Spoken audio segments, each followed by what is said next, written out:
Magandang araw! Sama-sama tayong matuto sa Teacher Sal Learning Resource Channel.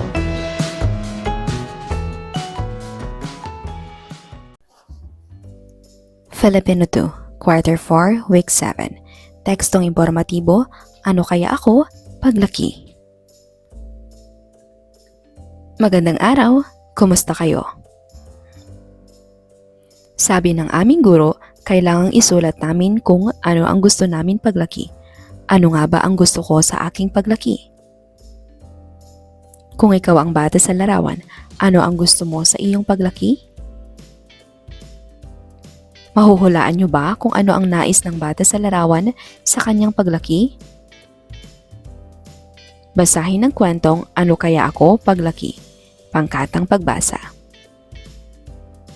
Sabi ng aming guro, kailangang isulat namin kung ano ang gusto namin paglaki. Ano nga ba ang gusto ko? Uy, tingnan nyo, mayroong nagtitinda ng sorbetes. Gusto kong magtinda ng sorbetes. Maaari kong malibot ang buong paligid at kumain ng sorbetes sa buong araw. Ring ring, uwian na. Uy, tingnan nyo, sasakyang naghahatid ng mga sulat. Siguro magandang maging isang kartero. Mapapasyalan ko ang buong bayan. Narito na ang aking ina para sunduin ako.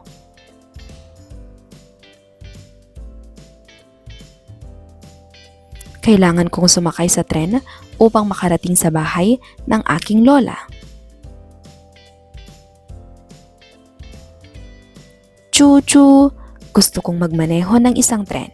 Maglalakbay kami ng aking tren sa malalayong syudad. Woohoo! Saan kaya papunta ang eroplanong iyon? Ang mga piloto ay maaaring pumunta kahit saan, sa ibabaw ng karagatan at mga kontinente. Masarap lumipad sa kalangitan. Yehey! Nakatanggap ako ng padala mula sa aking tatay. Siguro, maaari akong maging marine biologist gaya ng tatay ko. Sa ganoon ay maaari akong sumisid at makipaglaro sa mga hayop sa ilalim ng dagat. Ano kaya ang nasa loob ng kahon? Wow! Isang rocket!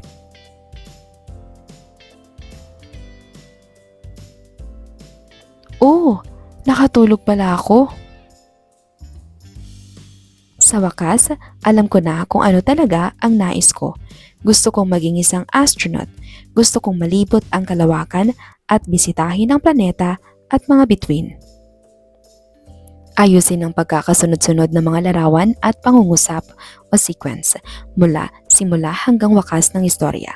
Lagyan ng bilang mula 1 hanggang 6.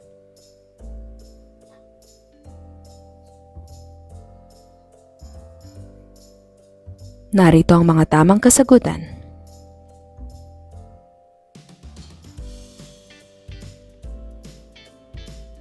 Lagyan ng X ang salitang hindi kabilang sa pangkat ng mga salita. Sabi, bigkas, kanta. Kanta. Bili, gusto, hangad. Bili. Lakbay, alis, sakay. Sakay.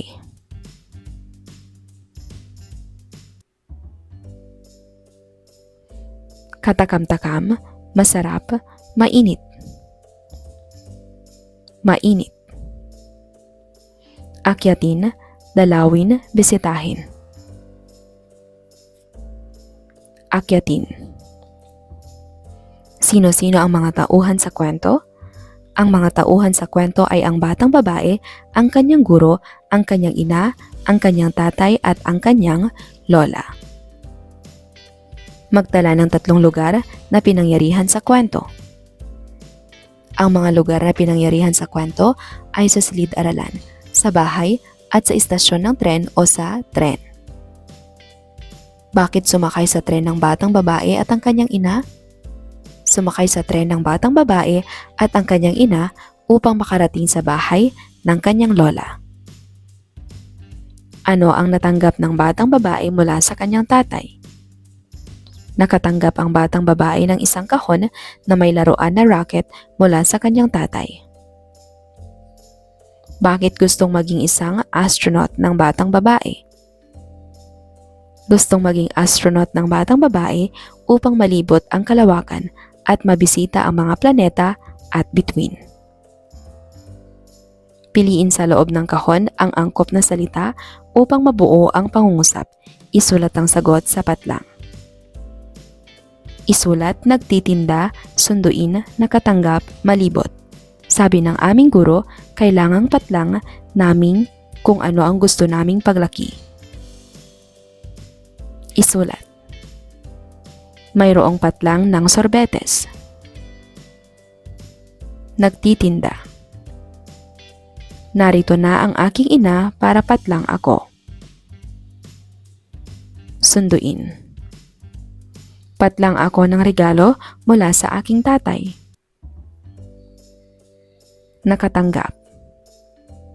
Gusto kong patlang ang kalawakan. Malibot. Magtala ng 3 mahalagang pangyayari mula sa kwento. Gamitin ang mga impormasyon sa loob ng talahanayan. Mga pangyayari sa kwentong Ano Kaya Ako Paglaki? Simula, gitna, wakas. Sa ikalawang kolum, isulat ang mga detalye. Isulat sa patlang ang tama kung ang binabanggit sa pangungusap ay mula sa kwento. Isulat naman ng mali kung hindi nabanggit sa kwento. Ipinasulat ng guro sa mga bata ang kanilang pangarap. Tama. Inisip ng batang babae na magtinda ng sorbetes. Tama. Sinundo ng kanyang ina ang batang babae sa paaralan. Tama. Mayroong pinadalang laruang rocket ang tatay para sa batang babae. Tama.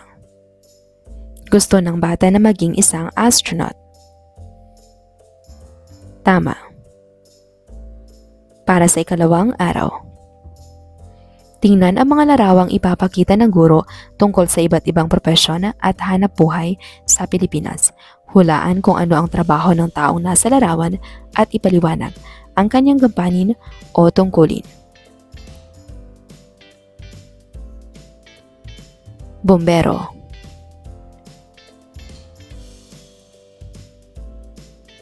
Kartero. Tindera.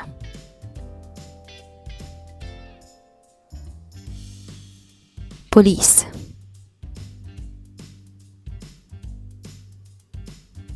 Doktor.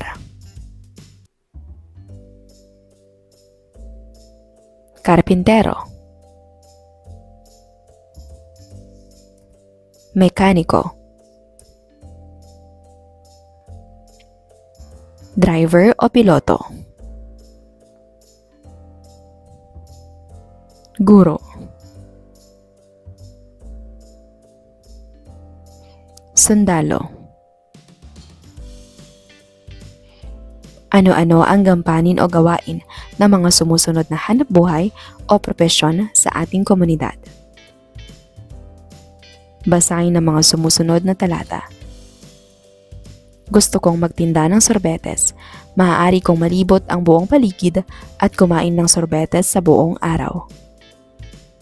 Siguro, magandang maging isang kartero. Mapapasyalan ko ang buong bayan. Gusto kong magmaneho ng isang tren. Maglalakbay kami ng aking tren sa malalayong syudad. Ang mga piloto ay maaaring pumunta kahit saan, sa ibabaw ng karagatan at mga kontinente. Masarap lumipad sa kalangitan. Basahin at unawain ang bawat pangungusap. Piliin sa loob ng kahon ang katumbas na salitang may diin sa bawat pangungusap. Pasyal, samahan, nagdadala, magpatakbo, masdan. Uy, tingnan nyo, mayroong nagtitinda ng sorbetes. Masdan. Maaari kong malibot ang buong paligid. Pasyal. Uy, tingnan nyo, sasakyang naghahatid ng mga sulat. Nagdadala. Narito na ang aking ina para sabayan ako pag-uwi. Samahan. Gusto kong magmaneho ng isang tren. Magpatakbo. Puna ng patlang upang mabuo ang pangungusap. Gusto kong patlang ng sorbetes. Maaari kong malibot ang buong paligid. Magtinda, kumain. Magtinda. Siguro, magandang maging isang kartero. Patlang ko ang buong bayan. Lalangoy, mapapasyalan. Mapapasyalan. Gusto kong magmaneho ng isang tren. Patlang kami ng aking tren sa malalayong syudad. Kakain, maglalakbay. Maglalakbay. Ang mga piloto ay maaaring pumunta kahit saan. Masarap patlang sa kalangitan. Lumipad, tumakbo. Lumipad. Ano kaya ako paglaki? Gumuhit ng isang larawan na nagpapakita ng iyong nais sa paglaki. Lagyan ito ng maikling paliwanag. Nais kong maging isang patlang. Dahil patlang. Para sa ikatlong araw. Magtala ng mga kaugnay na salita mula sa salitang pangarap.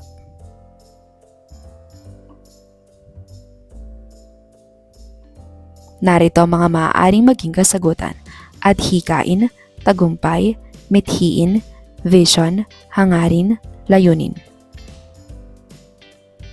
Guro, isang tao na responsable sa pagtuturo, pagbibigay kaalaman at paggabay sa mga estudyante sa paaralan.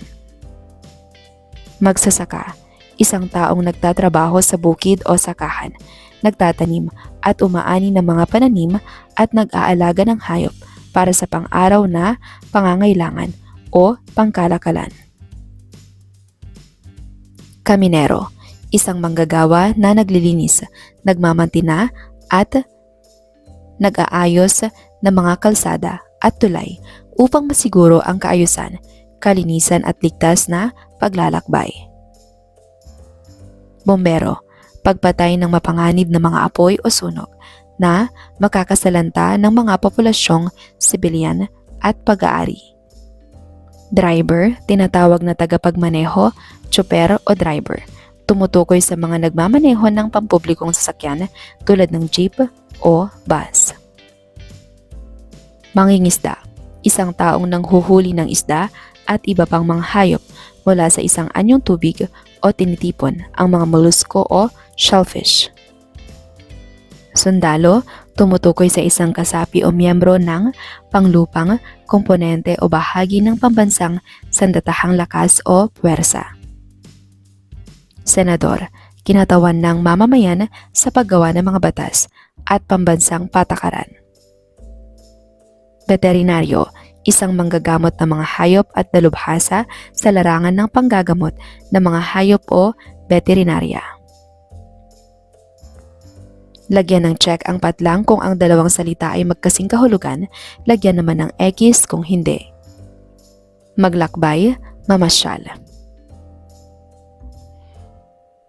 Check. Malayo, malapit.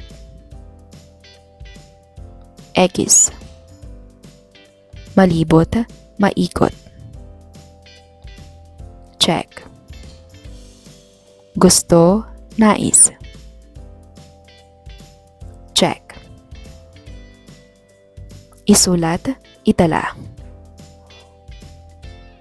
Check. Tingnan, tanawin. Check. Masaya, maligaya. Check. Maluwag, masikip. X. Masarap, mapait. X. Makapal, manipis. X. Ano ang hanap buhay ng iyong mga magulang? Sumulat ng maikling paglalarawan tungkol dito, gamitin ang gabay. Ang aking ama ay isang patlang. Ang aking ina naman ay isang patlang. Para sa ika-4 na araw. Red flag, green flag. Itaas ang green flag kung wasto ang tinutukoy na hanap buhay. Red flag naman kung hindi. Ang magsasaka ay isang taong nagtatrabaho sa bukid o sakahan, nagtatanim at umaani ng mga pananim at nag-aalaga ng hayop para sa pang-araw-araw na pangangailangan o pangkalakalan. Green flag. Mangingisda naman ang tawag sa nanghuhuli ng isda at iba pang mga hayop mula sa isang anyong tubig. Green flag. Ang guro ang responsable sa pagtuturo, pagbibigay kaalaman at paggabay sa mga estudyante sa paaralan. Green flag. Ang kaminero ay isang manggagawa na naglilinis, nagmamatina at nag-aayos ng mga kalsada at tulay. Green flag. Ang pulis ay isang manggagamot ng mga hayop at dalubhasa sa larangan ng panggagamot ng mga hayop o veterinarya. Red flag. Pagtabati ng dalawang salitang magkasing kahulugan sa hanay A at hanay B. Hanay A, masipag, mahalaga, katulad, magiting, mabilis. Hanay B, importante, matapang, matulin, kapareho, masikap. Narito ang mga tamang kasagutan. Sumulat ng paglalarawan tungkol sa imahe.